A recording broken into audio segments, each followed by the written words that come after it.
Here's a Beyond the Pitch podcast quick hit from the WVSA Digital Network. Yeah, I'm glad that you asked that. This is something that I've been thinking about a lot, talking to a lot of colleagues as well as clients about. We kind of live in a society that sets us up to feel hopeless. We often think about hopeless and we go, man, that's so far beyond what it is that I would feel. But let's just look at something maybe on a smaller scale and then we'll scale it up. We've set up our society where we are broadcasting all of the highlights of our life on a regular basis on social media. And our news is broadcasting all of the worst things that are going on in the world. So if I'm somebody, let's just take a very benign example. If I'm somebody who, I'm a mom of 3 kids, and I'm reading about all of my friends who are getting up in the morning and they're going to the gym and coming home, getting family ready, getting them off to school, doing a full day of work, taking them to extracurricular activities. They're coming home, everybody's sitting down at the table and they're having this lovely dinner.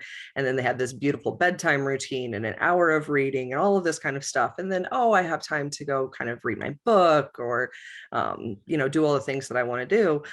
If I'm a person who is struggling to get through a quarter of that, and I'm seeing everyone around me is just juggling it just fine, then I start to believe that there's something wrong with me. If I then combine that with all the terrible things that I'm hearing about in the news and how the world is such an awful place, I'm really primed for a sense of hopelessness. If I then add in a pandemic where I can't see people and I can't connect and I feel very isolated, it's the perfect storm for hopelessness.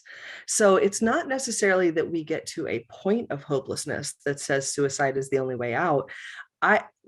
In over a decade of training, I have never talked to a client or a clinician that has ever said that they have talked to a client who feels suicidal because they want to die. Every single person that I've ever talked to, ever read about, ever talked to a colleague about feels suicidal because they want the pain to stop. They want the hopelessness to stop. Suicide is not something that people contemplate because it's like, well, I don't really understand the point of life. I guess I'm just not going to do it anymore. I'm kind of bored with whatever this is. It's never that. It is always, I am hurting so bad and I am so overwhelmed and I don't know what else to do with that.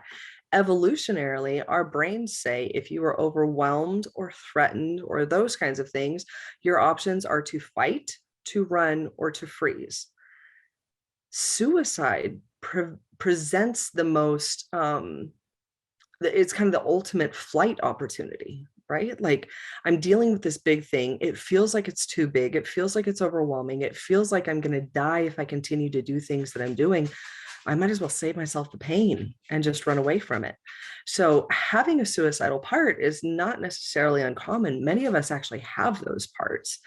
And it makes sense. And when we can offer compassion to those parts without encouraging them to go ahead and move forward, but we offer compassion to say, dude, I get why it is that you are in a place where that seems like the only option.